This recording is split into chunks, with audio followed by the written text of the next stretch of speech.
हर दिन ना दुनिया भर के ऑफिसेज और अस्पतालों में लाखों स्प्रेडशीट्स खुलती हैं। बिल्कुल।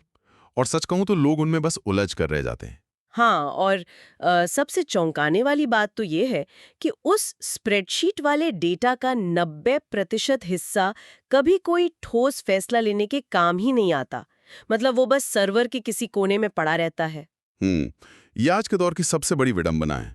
मतलब हम एक ऐसी दुनिया में जी रहे हैं जहां जानकारी की कोई कमी नहीं है, बल्कि सच तो यह है कि डेटा का एक सैलाब आया हुआ है। राइट, एकदम सैलाब है।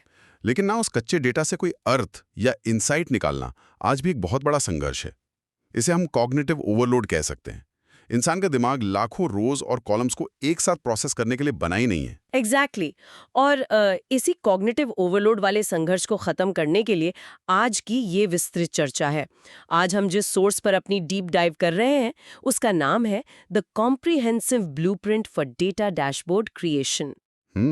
बहुत ही शानदार सोर्स है ये। हाँ, और आज का हमारा मिशन ये डिकोड करना है कि कैसे इस बिखरे हुए कच्चे डेटा को एक ऐसे शक्तिशाली विजुअल सिस्टम यानी डैशबोर्ड में बदला जाए जो सिर्फ आंकड़े न दिखाए बल्कि सीधे फैसले लेने में मदद करे। बिल्कुल। और ये चर्चा उन सभी लोगों के लिए है जो किसी भी स्तर पर डेटा से जूझते हैं और बिना मानसिक थकान के तेजी से बेहतर नतीजे चाहते हैं। इस ब्लूप्रिंट की सबसे खास बात मुझे ये लगी कि ये सीधे तौर पर किसी सॉफ्टवेयर या टूल से शुरुआत नहीं करता है। अच्छा। हाँ, ये हमें समझाता है कि डेटा को देखने का नजरिया कैसे बदला जाए।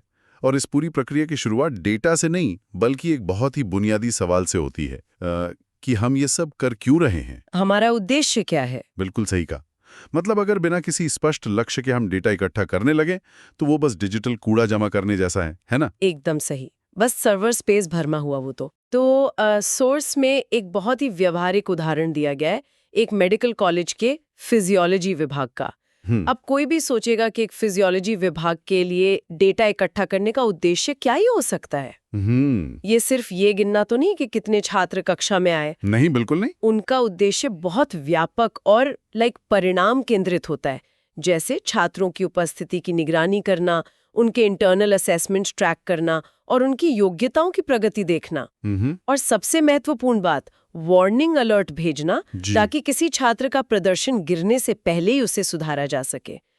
जब उद्देश्य इतना स्पष्ट होता है ना, तभी हम ये तय कर पाते हैं कि हमें कौन से की परफॉर्मेंस इंडिकेटर्स यानी KPIs चाहिए। लेकिन देखिए, यहीं पर एक बहुत बड़ी व्यवहारिक समस्या आती है।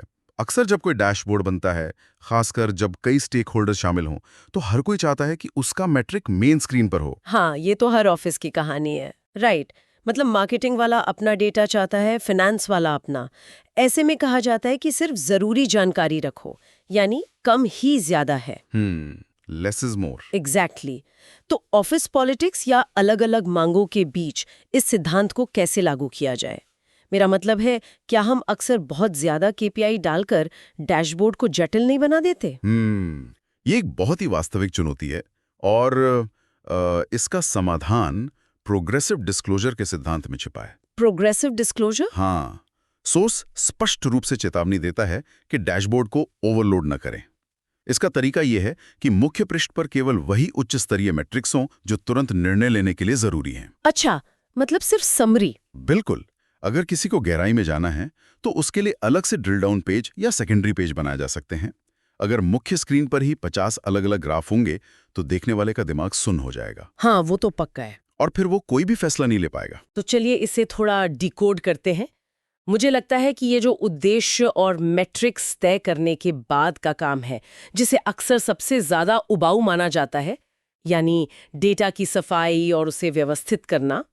Data cleaning. राइट। सोर्स के अनुसार डेटा को टेबल फॉर्मेट में लाना, डुप्लीकेट हटाना, तारीखों के फॉर्मेट सही करना और खाली जगहों को भरना बहुत जरूरी है। ये बिल्कुल खाना बनाने से पहले सब्जियां काटने और तैयारी करने जैसा है। अरे वाह, ये एनालॉजी तो बहुत ही सटीक है ना? मतलब अगर सब्जी ठीक से कटी नहीं है या मसाले तैयार नहीं है तो फाइनल डिश यानी हमारा डैशबोर्ड खराब ही बनेगा। एकदम सही। और अक्सर लोग डेटा क्लीनिंग के इस हिस्से को जल्दी से निपटाना चाहते हैं। हाँ, क्योंकि बोरिंग जो होता है। बिल्कुल। लेकिन अगर डेटा का स्ट्रक्चर सही नहीं है, उदाहरण के लिए मान लीजिए एक जगह तारीख महीना दिन साल के फॉर्मेट में है और दूसरी जगह दिन महीना साल में है। ओह, ये तो बहुत कॉमन मिस्टेक है। हाँ, तो आगे चलकर कोई भी सॉफ्टवेयर उसे सही से प्रोसेस नहीं कर पाएगा। ये असल में वास्तविक दुनिया की अव्यवस्था को डिजिटल दुनिया के एक सुव्यवस्थित क्रम में बदलने की प्रक्रिया है। और जब ये सुव्यवस्थित कच्चा माल तैयार हो जाता है, तब सवाल उठता है कि इसे प्रोसेस कहाँ किया जाए। सही टूल का चुनाव। राइट। सोर्स हमें कई प्लेटफॉर्म्स के विकल्प देता है, Excel, power BI, Looker studio और टैबियो। अब हम सभी जानते हैं कि एक्सेल हर कंप्यूटर में मौजूद है बिल्कुल। और वो बुनियादी काम कर भी सकता है। तो यहाँ एक दिलचस्प बात आती है, अगर एक्सेल में सब कुछ हो सकता है, तो फिर पावर बीआई या लुकर स्टूडियो जैसे नए टूल सीखने में समय क्यों बर्बाद किया जाए? ये बहुत ही वाजिब सवाल है। मतलब क्या एक्सेल की अपनी सीमाएं हैं जो इन नए टूल्स को जरूरी बनाती हैं? देखिए, दोनों में बहुत बुनियादी और तकनीकी फर्क है। एक्सेल मूल रूप से एक स्प्रेडशीट टूल है जो फ्लैट फाइल्स पर काम करता है। इसमें डेटा सेल्स में होता है। लेकिन जब हम पावर बीआई या टैब्यू की बात करते हैं, तो वे रिलेशनल डेटा मॉडल्स पर काम करते हैं। इसका मतलब है कि वे अलग-अलग डेटा टेबल्स के बीच संबंध बना सकते हैं। अच्छा, तो इसे थोड़ा और आसान भाषा में समझते हैं। इसका एक आम यूजर के अनुभव पर क्या असर पड़ता है? असर ये होता है कि आपको एक ऐसा इंटरैक्टिव अनुभव मिलता है जो एक्सेल में बहुत मुश्किल है। मान लीजिए आपके डैशबोर्ड पर पूरे कॉलेज का डेटा है। ओके। आप सिर्फ बैच 2024 के एक विशेष छात्र के नाम पर क्लिक करते हैं। हाँ। पावर बीआई में उस एक क्लिक से स्क्रीन पर मौजूद बाकी सभी चार्ट्स, ग्राफ्स और टेबल्स तुरंत बदल जाएंगे। अरे वाह! और वो केवल उसी छात्र का डेटा दिखाने लगेंगे। इसे क्रॉस फिल्टरिंग कहते हैं। यह डेटा के साथ एक तरह की बातचीत है जो एक्सेल के स्थिर चार्ट्स में संभव नहीं है। सच में ये एक बड़ा अंतर है। ये जानकारी ढूंढने की मानसिक थकान को बहुत कम कर देता होगा। बिल्कुल।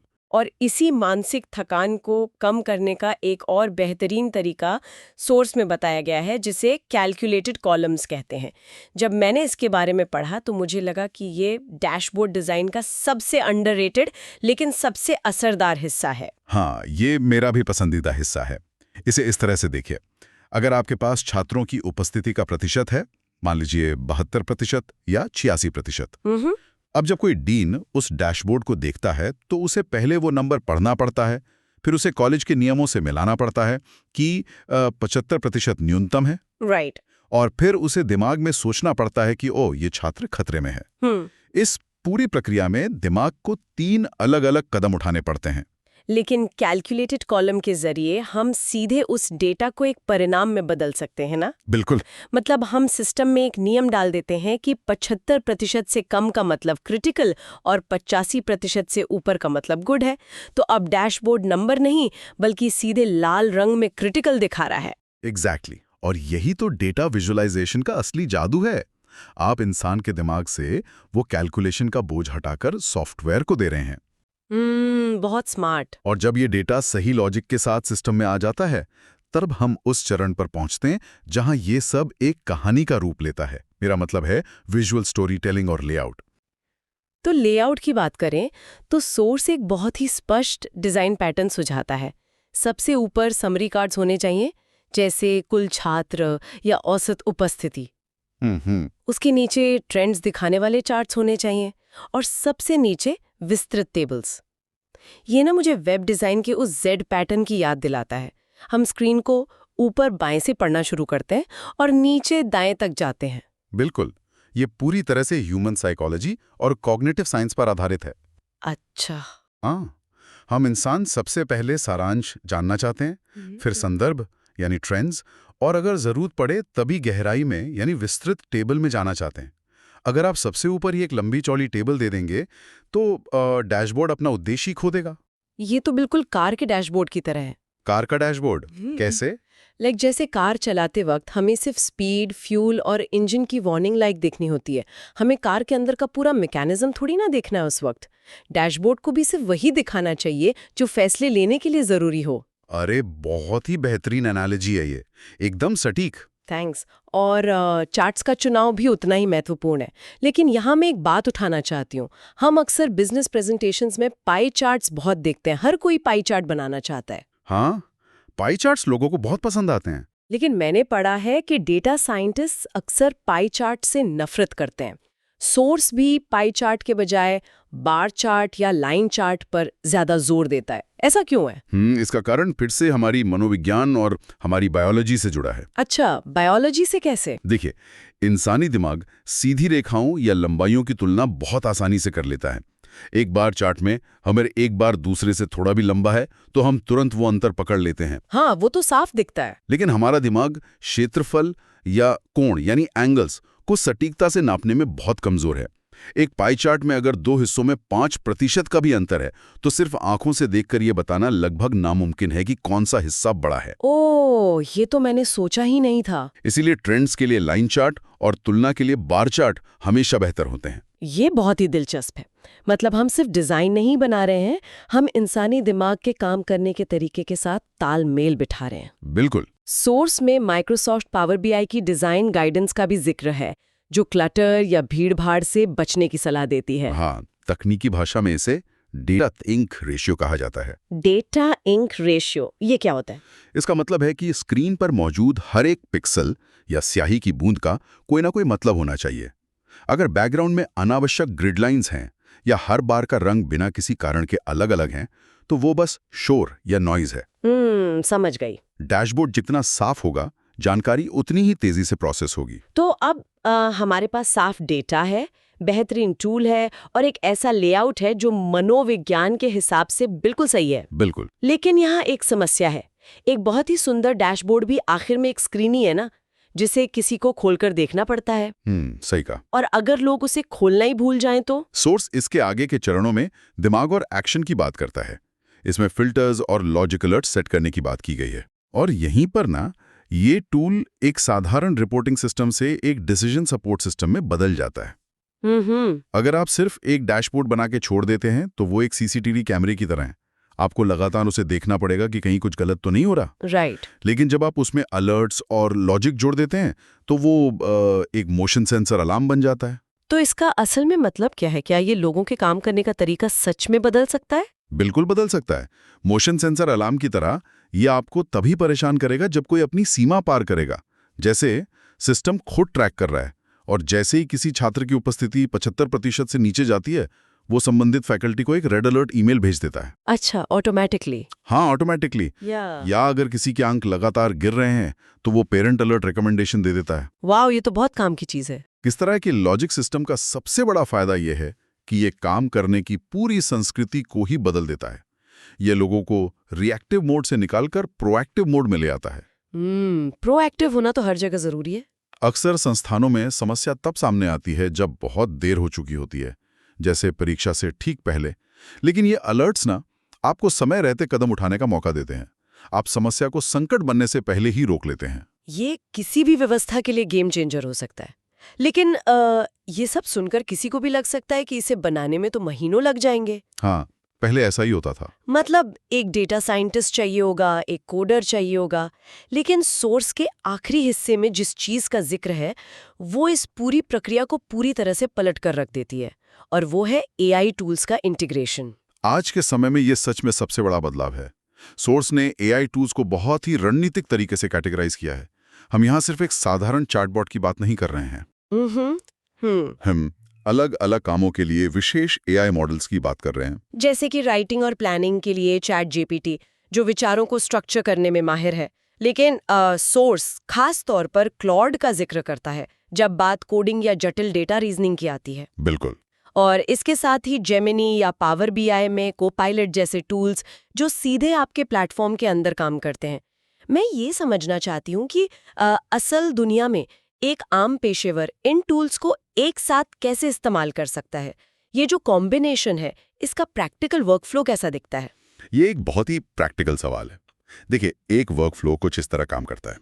मान लीजिए आपके पास एक्सेल में रॉ डेटा है। ओके। आप सबसे पहले उस डेटा का एक सैंपल चैट जीपीटी या क्लॉड को देते हैं और कहते हैं, मेरे पास ये डेटा है, मैं एक फिजियोलॉजी विभाग के लिए डैशबोर्ड बनाना चाहता हूँ, मुझे बताओ कि इसका आर्किटेक्चर कैसा होना चाहिए। तो एआई खुद ही प्लान बना देगा? हाँ, एआई आपको बताएगा कि किन टेबल्स को अलग करना है और क्या मैट्रिक्स रखने हैं। ओके, तो एआई ने हमें आर्किटेक्चर दे दिया। इसके बाद क्या? इसके बाद आप उस साफ किए गए डेटा को पावर बीआई में डालते हैं। अब सबसे मुश्किल काम आता है, जटिल फॉर्मूले लिखना, जिसे पावर बीआई में डैक्स कहते हैं। ओह, मुझे तो कोडिंग नहीं आती। यही तो मैजिक है। मान लीजिए आपको पिछले 30 दिनों का रोलिंग एवरेज निकालना है। अब आपको डैक्स की कोई मोटी किताब पढ़ने की जरूरत नहीं है। अच्छा। आप सीधे क्लाउड को प्रॉम्प्ट देते हैं, मेरे पास अटेंडेंस नाम का कॉलम है, मुझे इसके लिए 30 दिनों का रोलिंग एवरेज निकालने का डैक्स कोड लिख कर दो। अरे वाह! और क्लाउड वो कोड जनरेट कर देगा? बिल्कुल, जिसे आप सीधे कॉपी पेस्ट कर सकते हैं। ये पूरी तरह से काम करने के तरीके को बदल देता है। ये तो सच में किसी सुपर पावर की तरह है। जो काम पहले एक पूरी डेटा टीम हफ्तों में करती थी, लाइक प्लानिंग, कोडिंग, डिजाइनिंग, वो अब एक सही वर्कफ्लो और एआई के साथ कोई एक व्यक्ति कुछ ही घंटों में कर सकता है। एकदम सही। और अंत में जब आपको इन सारे इनसाइट्स को अपनी मैनेजमेंट टीम या बोर्ड के सामने प्रेजेंट करना हो, तो आप कैनवा या पावर पॉइंट जैसे टूल्स का उपयोग कर सकते हैं, जहां एआई आपके डैशबोर्ड की समरी को एक खूबसूरत प्रेजेंटेशन में भी बदल देता है। वाह! तो तकनीकी बाधाएं अब लगभग खत्म हो गई हैं। अब असली चुनौती ये नहीं है कि डैशबोर्ड कैसे बनाया जाए, बल्कि चुनौती ये है कि आप अपने डेटा से कितने सही सवाल पूछ सकते हैं। ये एक बहुत ही सशक्त विचार है। मतलब अब टूल सीखना कोई बाधा नहीं है, बल्कि समस्या को समझना असली कौशल बन गया है। बिल्कुल। तो अगर हम आज की इस पूरी चर्चा को समेटें, तो हमने देखा कि कैसे सूचनाओं के एक अर्थहीन पहाड़ को एक स्मार्ट डिसीजन सपोर्ट सिस्टम में बदला जा सकता है। इसकी शुरुआत एक बहुत ही स्पष्ट उद्देश्य से होती है। उसके बाद आता है मजबूत नींव, यानी साफ डेटा। फिर उस डेटा को एक्सेल की फ्लैट फाइल से निकालकर पावर बीआई या लुकर स्टूडियो जैसे इंटरैक्टिव प्लेटफॉर्म पर लाना, जहां क्रॉस फिल्टरिंग की जा सके। और उसके बाद उस डेटा को इंसानी मनोविज्ञान के अनुकूल विजुअल्स में ढालना, लाइक पाई चार्ट से बचना, क्लटर कम करना और सीधे स्टेटस दिखाने वाले कैलकुलेटेड कॉलम्स का इस्तेमाल करना। राइट। और सबसे अहम बात, उसे एक सीसीटीवी कैमरे से मोशन सेंसर अलार्म में बदलना, ताकि वो हमें सही समय पर अलर्ट कर सके। और ये सब एआई की मदद से अब हर किसी की पहुंच में है। ये सच में एक ऐसा ब्लूप्रिंट है जो हमें डेटा के शोर में रास्ता दिखाता है।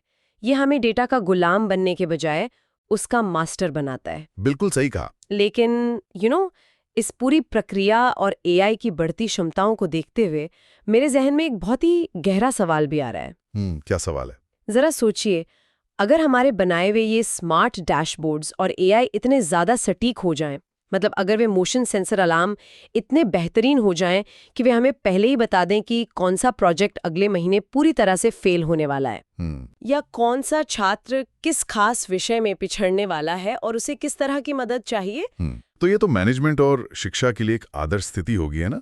हर कोई यही तो चाहता है। सतह पर देखने में तो बिल्कुल ऐसा ही लगता है, लेकिन सोचिए, अगर सिस्टम हर फैसला इतने सटीक डेटा और प्रिडिक्टिव एनालिटिक्स के आधार पर लेने लगेगा, तो क्या भविष्य में इंसान के अपने अनुभव, उसकी सालों की समझ और उसके इंट्यूशन यानी अंतर्ज्ञान के लिए कोई जगह बचेगी?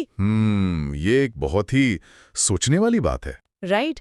क्या हम धीरे धीरे एक ऐसे दौर में प्रवेश कर रहे हैं जहां हम अपनी खुद की इंसानी समझ पर भरोसा करना पूरी तरह से छोड़ देंगे और हर छोटे बड़े फैसले के लिए सिर्फ इन एल्गोरिदम्स और डैशबोर्ड्स की स्क्रीन की तरफ ही देखते रह जाएंगे? ये सच में एक ऐसा विचार है जो जितनी संभावनाएं खोलता है, उतनी बड़ी चुनौतियां भी पेश करता है। बिल्कुल। और मुझे लगता है कि इस डेटा क्रांति के दौर में जो लोग भी आज की ये चर्चा सुन रहे हैं, उन सभी को इस पर जरूर विचार करना चाहिए। खैर, आज की हमारी ये डीप डाइव यहीं समाप्त होती है। डेटा के इस सफर में हमारे साथ जुड़ने के लिए बहुत बहुत शुक्रिया।